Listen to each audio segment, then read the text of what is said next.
ساتوی پسرو وینو دا د شهیدانو کور دا د باتورانو کور دا د باتورانو کور دا د باتورانو کور دا د باتورانو کور ساتوی پسرو وینو دا د شهیدانو کور دا د باتورانو کور دا د باتورانو کور دا د باتورانو کور دا د باتورانو کور د لوی استخدام تعالی په نامه سلامونه ستړي مسئ د بلخ د ملي رادیو قدرمنو اوریدونکو د دې مهال خبرونو ته مو زه عبدالرحمن عاطف هرکلی کوم.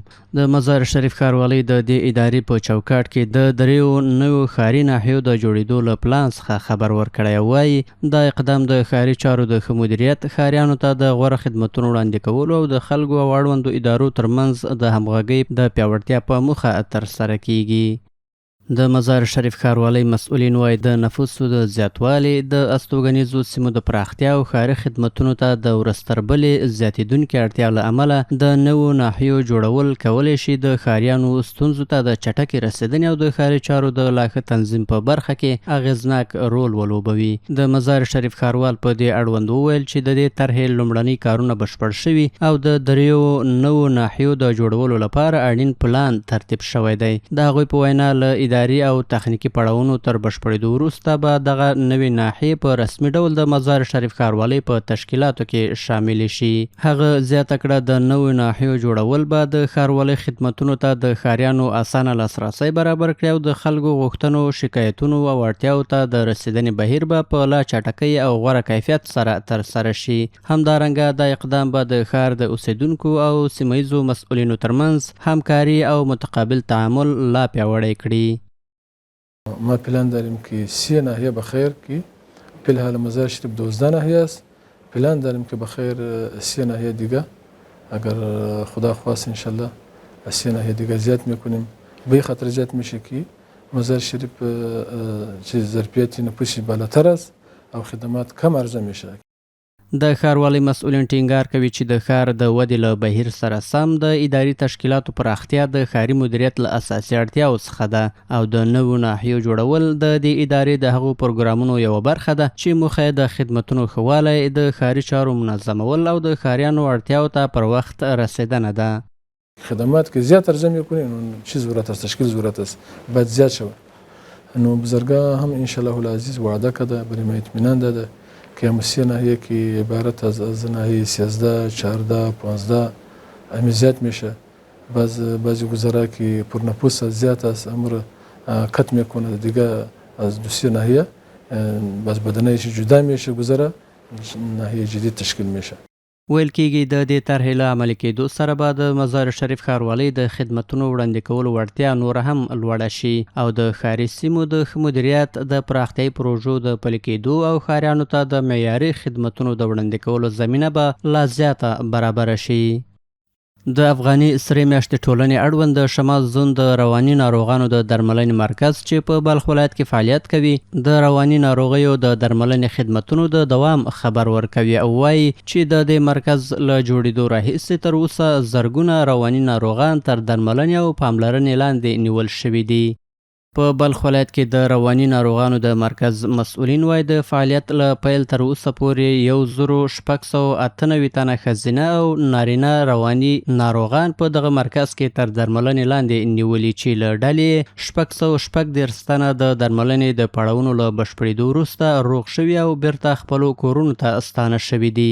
از بعد تأسیس تا به حال ما در حدود 1698 مریضان چی قشر ذکور و اوناس که دارای مشکلات روانی بودند در این مرکز ما زیر تداوی داریم که از جمله 636 مریض ما از این مرکز شفایاب شده از هر 2 قشر.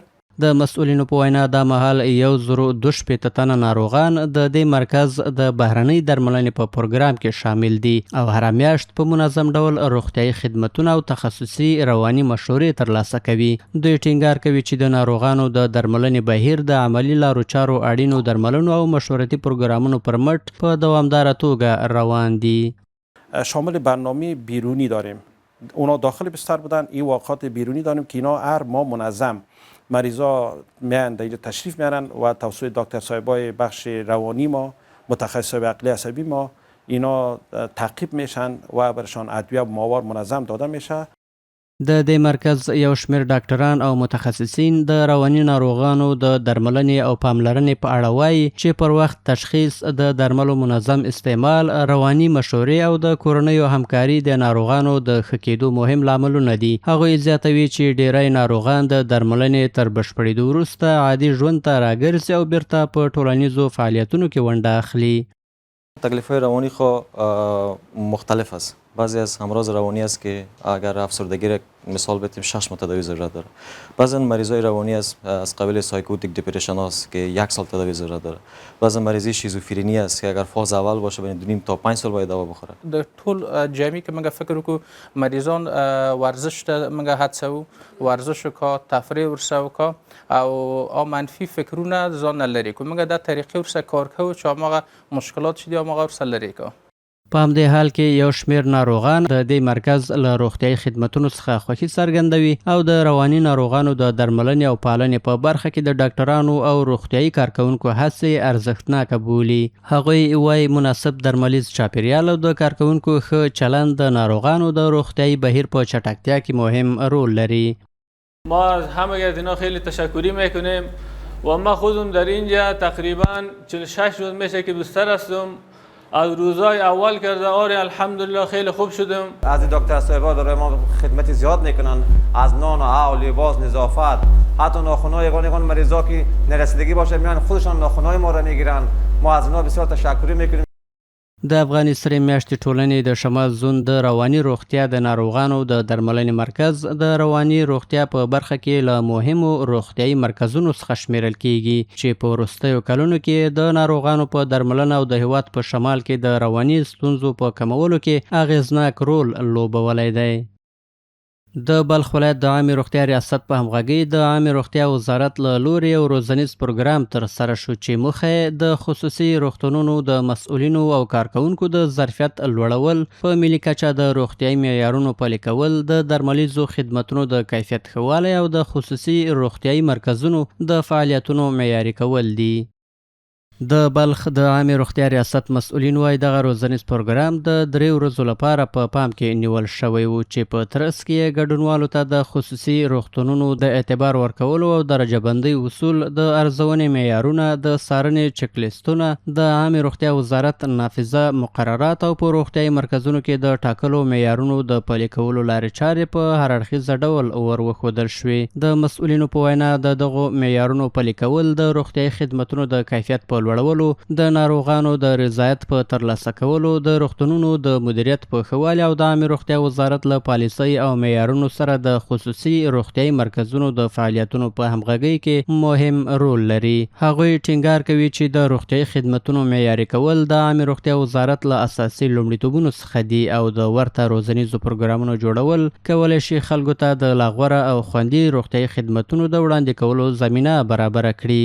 د دې پروګرام د پای په مراسمو کې د بلخ ولایت د عامې روغتیا ریاست د څارنې او تفتیش امیر د یاد ریاست له یو شمېر مسؤلینو سره ګډون درلود. په دغو مراسمو کې ګډونوالو ته تصدیق لیکونه وویشل شول او د روزنیز پروګرام په بهیر کې د هغوی له همکارۍ، ژمنتیا او فعال حضور څخه مننه او ستاینه وشوه. مسؤلینو همدارنګه هیله څرګنده کړه چې ګډونوال به له ترلاسه کړو زده کړو څخه په ګټې اخیستنې سره د خصوصي روغتونونو د اعتبار ورکولو او درجه بندۍ معیارونه په اغیزمن ډول پلي کړي او د روغتیایي خدمتونو د کیفیت لوړولو او د درملیزې پاملرنې د وضعیت د ښه والي لپاره به عملي ګامونه پورته کړي. د یادونې وړ ده چې عامې روغتیا وزارت په وروستیو کلونو کې هڅه کړې چې د اعتبار ورکولو او درجه بندۍ د ځانګړو معیارونو په ترتیب او پلي کولو سره د خصوصي روغتونونو د خدمتونو کیفیت لوړ کړي او د هیواد په کچه خلکو ته د معیاري او د باور وړ روغتیایي خدمتونو د وړاندې کولو زمینه برابره کړي.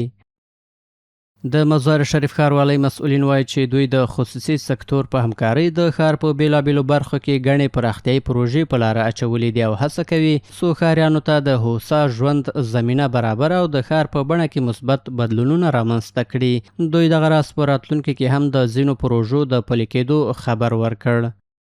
د مزار شریف ښاروال وایي چې دوی د خصوصي سکتور په مرسته د ښار په ګڼو سیمو کې د آبادۍ او رغنیزې پراختیا په موخه یو شمېر پروژې په لاره اچولې دي. نوموړی زیاتوي چې هڅه کوي څو په ښار کې د پراختیایي پروژو د پلي کولو په برخه کې د خصوصي سکتور او پانګوالو همکاري راجلب کړي چې په دې برخه کې تر ډیره بریده بریالي شوي دي. بعضی شرکت‌ها که در شهر مزار شریف هستند پروژه نیمکارمان در اونجا رفته پروژه شهروالی باشه. شهروالی شهر مزار شریف اونا را دعوت میده که بیایی و پس همچی خود انجام بده اما کارای و نیمکارای خود با وصول مقررات امارت اسلامی افغانستان او با وصول مقررات تدارکات ملی. ورته مهال د ښار د یو شمېر ناحیو امیرین خپلو ورځنیو چارو ته په اشارې سره وایي چې دوی د دې ترڅنګ چې خلکو ته هره ورځ خدمتونه وړاندې کوي په خپلو اړوندو سیمو کې یو شمېر پراختیایي چارې هم پیل کړي دي او هڅه کوي څو د غوره خدمتونو په وړاندې کولو سره ښاریانو ته د هوسا ژوند زمینه برابره کړي. نامه یکی از طرف شهروالی به ناحیه ارسال می شود و اینجا مامور امبخش یا میگیرن در دکان ها توزیع میکنن. بعد در پشت مامور ما با چند کارمندان دیگه به خاطر نظارت یا میریم که در کدام دکان داده شده در کدام نمانده باشه و همکاری صورت نگیرده که بیشی ایشا مانده باشه و در نظارتش میریم. خود ما الحمدلله بیشتر پیش خوب میره، هیچ مشکل نیست داریم. در این ناحیه مرکزی ناحیه ده چې الحمدلله اکثر سرکونه هغه قرسي دي او جغل ته بیخي ضرورت نشته دی او کېدای شي بعض ځای کې ډېر کم ځای کې کوڅه پاتې چې هغه قرسي ان شاء الله د پروګرام کې ستاده نو تاسو معلومات کیږي چې هر وخت د سرکونه چې یا کانکریټ کیږي او یا قرزي کیږي هغه د کال په اخیره کې ان شاء الله خدای مهربان چې داسې برنامه به وي. د یادونې وړ ده چې د مزار شریف ښاروالۍ په روان کال کې د دغه ښار په بیلابیلو برخو کې ګڼې پراختیایي او رغنیزې پروژې پیل کړي دي چې ډیری یې د ښاروالۍ له بودیجې څخه تمویلیږي. د بلخ د ملي راډیو قدرمنو اوریدونکو دا و د دې مهال خبرونه تر بیا ښه وخت. د الله په امان.